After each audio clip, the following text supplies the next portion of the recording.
Assalamualaikum warahmatullahi wabarakatuh. Halo semuanya, perkenalkan nama saya Ayu Chandra. Saat ini saya berstatus sebagai seorang mahasiswa aktif di Universitas Ciputra Online Surabaya. Kali ini saya akan membahas mengenai Indonesia versus Vietnam. Siapa raja ekonomi ASEAN sebenarnya? Data makroekonomi 2021. Selama ini kita bangga dengan pertumbuhan ekonomi Indonesia, tapi rival kita kali ini adalah negara Vietnam yang tidak bisa dipandang sebelah mata. Mereka juga menjadi hotspot manufaktur global. Pertanyaannya, di tahun krusial 2021, siapa yang benar-benar unggul? Kita bongkar datanya. Vietnam adalah negara pembanding terbaik karena memiliki 3 alasan. Alasan yang pertama, kita berebut FDI dan dominasi sektor manufaktur. Yang kedua, komposisi ekspor kita berbeda. Mereka elektronik, kita komoditas. Dan yang ketiga, kita bisa pelajari model pembangunan mereka. Melalui data, kita lihat siapa yang punya fundamental paling kuat. Mari kita bahas 5 indikator wajib. Siapa pemenangnya? Tentu saja Indonesia. Lihat pada data PDB real di tahun 2021. Indonesia tumbuh 3,70%, jauh lebih tinggi dari Vietnam yang hanya 2,58% saja. Ini bukti bahwa strategi pemulihan kita yang seimbang antara kesehatan dan ekonomi jauh lebih efektif dibanding lockdown ketat ala Vietnam. Kita lebih tangguh, tapi Vietnam punya kartu as. Tingkat pengangguran mereka lebih rendah, hanya 5,1% saja. Ini menunjukkan pasar tenaga kerja mereka sangat efisien menyerap sumber daya manusia, terutama di pabrik-pabrik padat karya. Tentunya ini menjadi PR besar buat Indonesia. Selanjutnya kita bicara masalah stabilitas. Di sini Indonesia unggul lagi, nilai tukar rupiah kita lebih stabil, mencerminkan tingginya kepercayaan pasar terhadap fundamental ekonomi kita. Stabilitas ini kunci bagi investor. Sementara itu, kedua negara berhasil menjaga inflasi super rendah.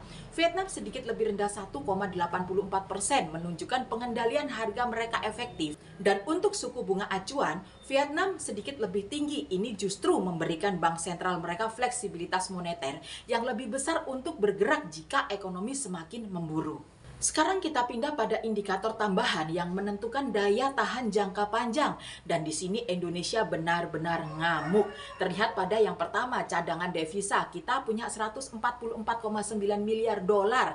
Ini adalah perisai kuat kita dari guncangan global. Jauh lebih tebal dari Vietnam. Yang kedua, dan ini yang paling mencengangkan, pada neraca perdagangan kita surplus 35,34 miliar dolar. Vietnam juga surplus tapi hanya 2,68 miliar saja. Surplus kolosal ini didorong oleh kenaikan harga komoditas global yang membuktikan kekuatan ekspor kita saat itu. Terakhir kita lihat masa depan, FDI dan kualitas hidup. Indonesia berhasil menarik investasi asing langsung sedikit lebih besar. Ini menandakan daya tarik pasar domestik kita yang besar dan reformasi kebijakan yang membuahkan hasil. Dan yang lebih penting lagi, indeks pembangunan manusia IPM kita sedikit lebih unggul. Artinya kemajuan di sektor pendidikan, kesehatan, dan standar hidup manusia atau masyarakatnya kita lebih selangkah lebih maju dari Vietnam.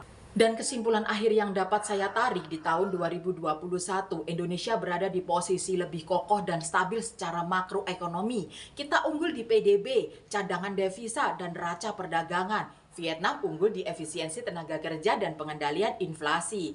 Kalau diringkas, Indonesia lebih unggul di stabilitas makro, cadangan devisa, perdagangan, dan IPM. Sementara Vietnam lebih unggul di efisiensi tenaga kerja dan inflasi. Jadi kekuatan kita ada pada stabilitas, sementara mereka kuat di produktivitas. Demikian analisis saya mengenai perbandingan makroekonomi Indonesia dan Vietnam tahun 2021. Semoga ini bisa menjadi bahan refleksi untuk strategi pembangunan kita ke depannya. Jadi menurut tanggapan saya, Indonesia menang di stabilitas, tapi kita harus belajar efisiensi tenaga kerja dari Vietnam. Kompetisi ini masih panjang ternyata. Kalau menurut kalian di tahun 2025 ini, siapa yang lebih unggul? Tulis pendapat kalian di kolom komentar ya. Jangan lupa like video ini dan subscribe channel saya untuk analisis ekonomi menarik lainnya. Sampai jumpa. Assalamualaikum warahmatullahi wabarakatuh.